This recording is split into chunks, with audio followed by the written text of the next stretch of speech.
জুলাই আন্দোলনে নিহত ও আহতদের পরিবারের সদস্যরা সরকারি বিদ্যালয়ে ভর্তির ক্ষেত্রে ৫% কোটা পাবেন। মাধ্যমিক ও উচ্চশিক্ষা অধিদপ্তর এক আদেশ জারির মাধ্যমে একথা জানিয়েছেন। আদেশ বাস্তবায়নে ইতোমধ্যে স্কুল ও কলেজ অধ্যক্ষদের নির্দেশনা দেওয়া হয়েছে। আদেশে বলা হয়, মুক্তিযোদ্ধা বা শহীদ মুক্তিযোদ্ধাদের পুত্র কন্যা এবং জুলাই গণ অভ্যুত্থানে ২০২৪-এ আহত বা শহীদ পরিবারের সদস্যদের সরকারি মাধ্যমিক বিদ্যালয়ে ভর্তির জন্য ৫% আসন সংরক্ষিত থাকবে।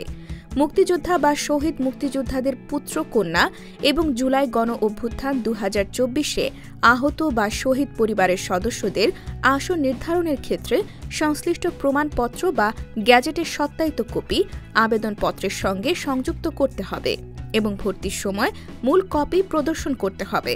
এতে আরও বলা হয়, এক্ষেত্রে সংশ্লিষ্ট ব্যক্তির মুক্তিযুদ্ধ বিষয়ক মন্ত্রণালয় থেকে ইস্যু করা মুক্তিযোদ্ধা সনদ বা জুলাই গণ অভ্যুত্থান ২০২৪-এ শহীদদের গ্যাজেট যথাযথভাবে যাচাই করে ভর্তি কার্যক্রম সম্পন্ন করতে হবে।